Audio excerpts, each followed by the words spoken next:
The words didn't come with anger. They didn't come with shouting, or slammed doors, or raised voices. They came quietly, calmly, almost carelessly, like they didn't even deserve the heat of emotion, like they were just a piece of unimportant news. In this family, you no longer matter. My father said it while looking past me, not even meeting my eyes, his gaze fixed on some distant point over my shoulder, as if I wasn't standing there at all, as if I had already vanished, as if he was speaking to the ghost of me. For a moment, the world distorted. I truly thought I misheard him, that my own fear had conjured the sentence. I waited. I stood there, frozen in that patch of carpet, waiting for him to laugh, a rough, dismissive sound, to correct himself, to say something like, "That came out wrong," or "You know what I mean." But nothing came. No correction, no apology, just the finality of those 5 words hanging in the space between us. Instead, the very room changed. It didn't go silent exactly. The hum of the refrigerator persisted. A car passed outside. But the space became heavy, thick, like the air itself had turned to syrup, to liquid lead. It was the kind of quiet that presses against your sternum, that makes each breath feel deliberate and difficult, like you're breathing through wool.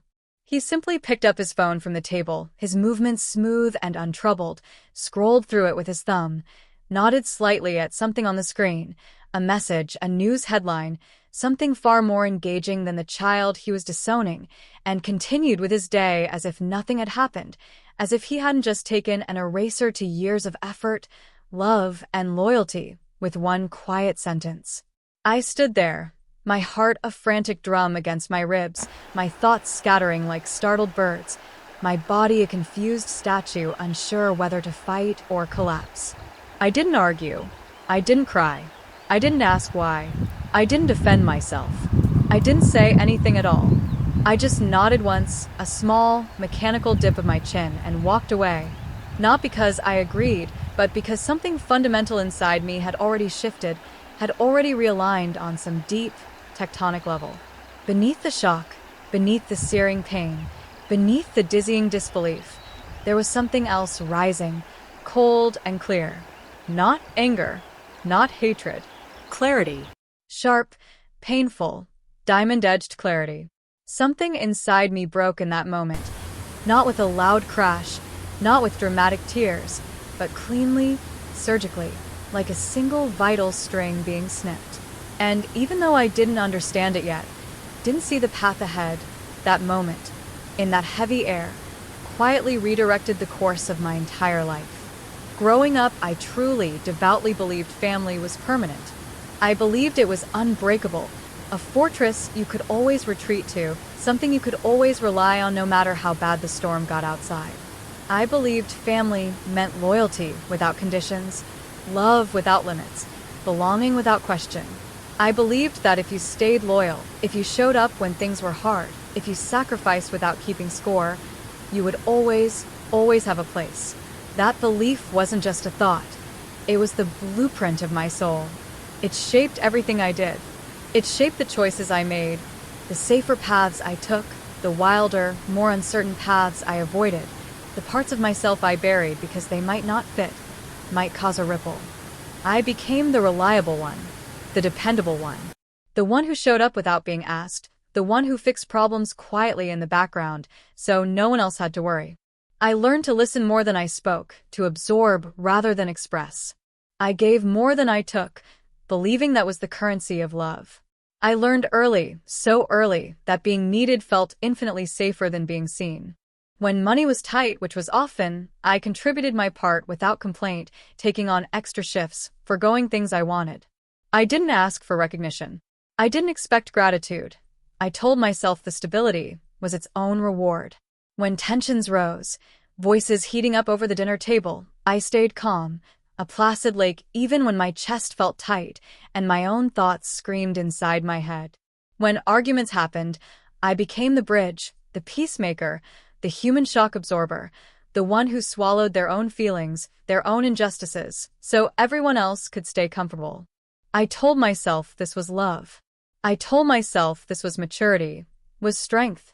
I told myself, with the fervor of a prayer, that one day, It would all be noticed. One day, someone would look up from their own drama and see the network of support I provided, see how much I had given. One day, my father would look at me, really look at me, and say the words I had been waiting to hear my entire life. "I'm proud of you." But love, I slowly, painfully learn it, isn't measured by how much you give. It's measured by how much you're valued when you give it. And over time, without any announcement, without any clear moment or line in the sand, that value began to disappear. It leaked out like air from a slow puncture. It didn't happen overnight. It never does. That's what makes it so insidious. It started with small things, tiny paper cuts, conversations that would halt when I entered a room, then resume on a different, lighter topic. Decisions made about family holidays, about finances, about the house, without anyone asking my opinion. Plans finalized, tickets bought, dates set, before I even knew they were being discussed. My younger siblings began to occupy more space, more oxygen. Their mistakes were softened, lovingly brushed off as youthful exuberance, as learning experiences. Their failures were met with open arms, with understanding and encouragement. When they struggled, the family gathered around them like a protective flock. When they needed support, emotional or financial, it appeared instantly, no questions asked, a given. When I struggled, I was told to be strong, that I could handle it. When I failed, even at something small, it was treated like a flaw in my character, a sign of slipping. When I succeeded, it was called luck, good timing, a fortunate coincidence. I became the master of doubt, of self-erasure. I told myself I was imagining it, seeing slights where none were intended. I told myself I was being too sensitive, that I expected too much. I made elaborate, compassionate excuses for everyone else's behavior. I stayed quiet. I stayed loyal. I stayed, a faithful sentinel at a post that was being quietly dismantled around me. I defended my family even when friends or partners questioned their treatment of me, waving away concerns with a tight smile. "You don't understand them," I'd say. "It's just how they are." I chose them over myself again and again. I turned down a study abroad program because my mother seemed anxious about it. I delayed applying for a dream job in another city because my father made an offhand comment about things falling apart without me. I believed patience would be rewarded. I believed loyalty would be returned in kind. I believed that love, real love, meant enduring quietly, meant sacrificing proudly. Instead, I became invisible. I faded into the wallpaper of their lives, a familiar pattern nobody really sees anymore. Betrayal doesn't always arrive like a storm, with thunder and lightning. Sometimes it creeps in slowly, politely, almost invisibly, settling in the cracks of your daily life. It makes you doubt your own experiences, your own perceptions. It makes you question your worth, your memory.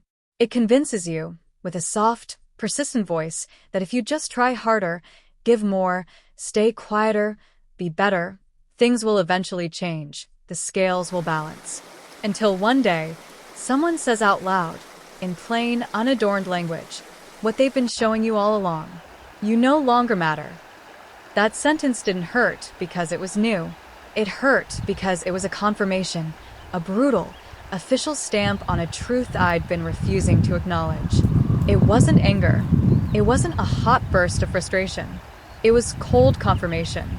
Confirmation that I had been loyal, steadfast, to people who had already, in some quiet committee meeting of the heart I wasn't invited to, decided I was replaceable, expendable.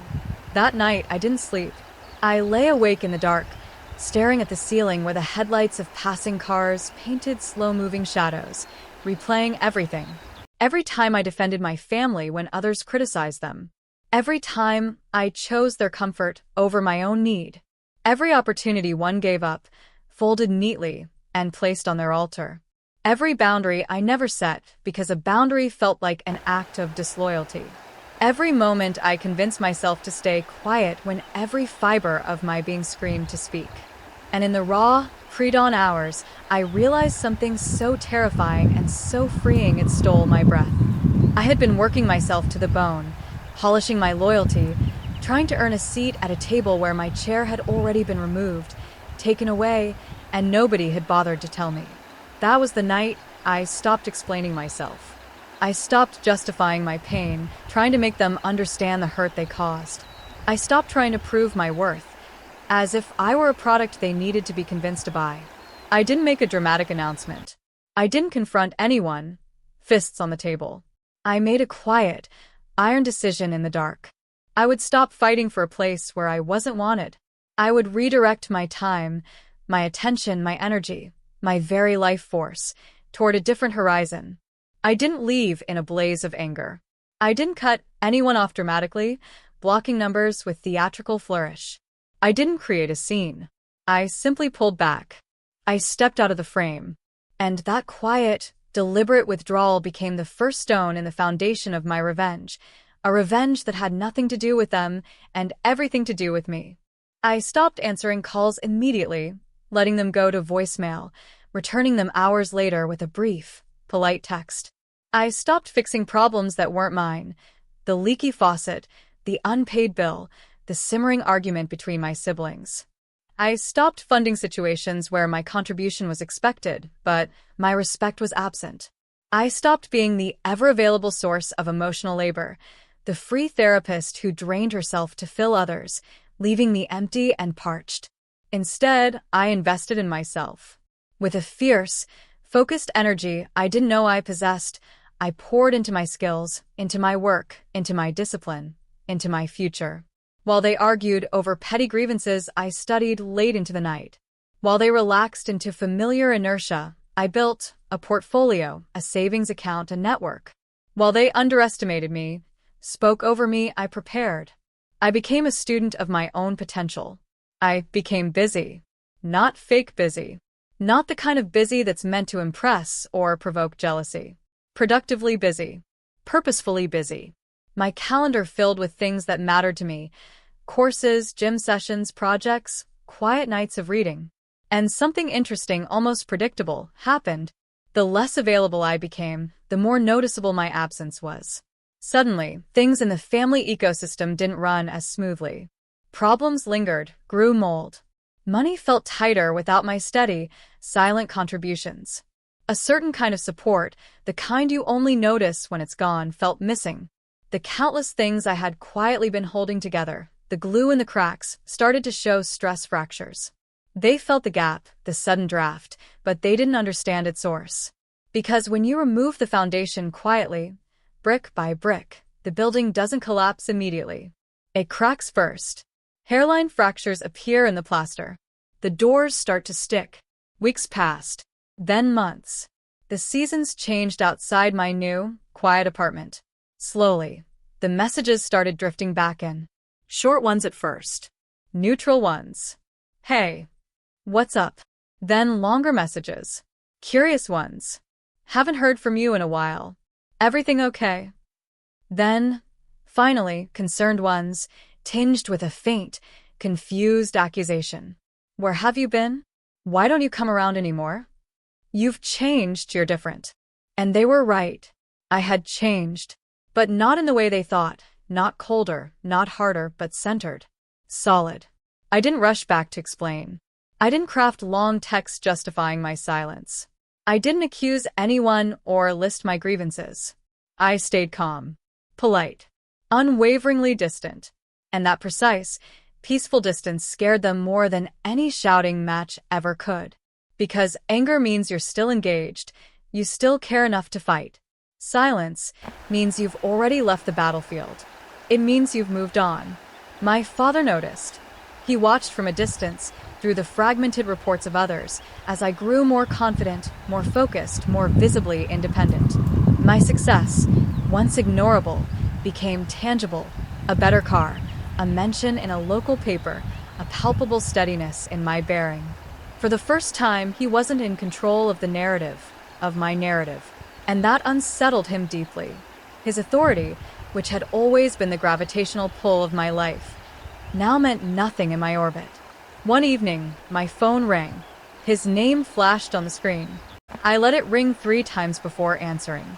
His voice was different, careful, measured, like he was walking on ice.